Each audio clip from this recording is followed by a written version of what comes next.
support at all, but they were all sort of just being designed by the Treasury. The other big problem we've gone through is communication. So communication is absolutely essential in this crisis. You need people to understand what they need to do. Who are you referring to? Who's not communicating? Well, I'm talking about public communication by politicians to the public, in the sort of press conferences, on the media and so on, because you really need to explain to the public what they need to do, but also why. You need them to understand the rationale and the risk associated with different activities so that they can, take that on board. What will be inconsistent? So, stay at home, go to work, don't go gather inside, eat out to help out.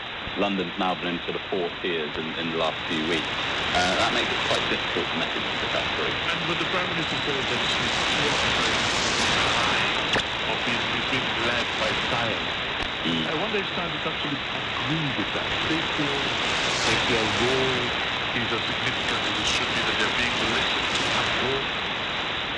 So they certainly didn't like the language of follow the science, that slogan that you remember from the early days of the crisis. It's certainly sort of between February and March, February and May, sorry, that was the Prime Minister and most ministers' sort of mantra was that they were following or would be led by the science.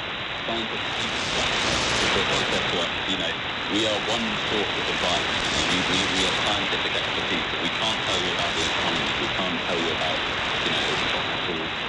the occupation of the NHS. The politicians need lots of other sources of advice, and then they need to make their own judgment. And at the end of the day, that's what they're elected to do. And the key thing politicians will say is that they have to make difficult decisions, and therefore they won't always get it right. That's absolutely true. This is a crisis caused by a novel, disease, and it's also a disease that we were unprepared for. We're prepared for with influenza, we hadn't prepared for this disease. So in those circumstances, you would expect ministers to make some mistakes. I think what's lost in it all is to keep repeating those mistakes again and again. And I think that's the pattern that we've seen of kind of, delaying and deferring decision-making as long as possible, siding with the economists and ignoring the scientists, and then, U-turning right at the end. And that's what found takes place in terms of the decision-making process and communicating that to the public. Tom Salisbury, Associate Director.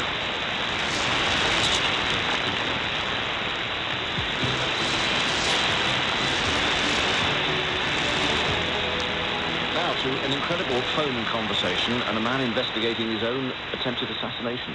The man in question is the Russian opposition.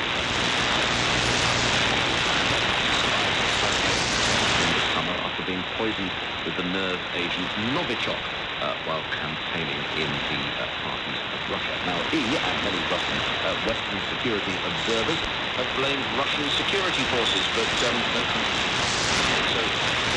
the Bellingcat investigative website, Mr. Navalny decided to find some proof himself. Bellingcat had identified some of the team which they said had been trailing Navalny across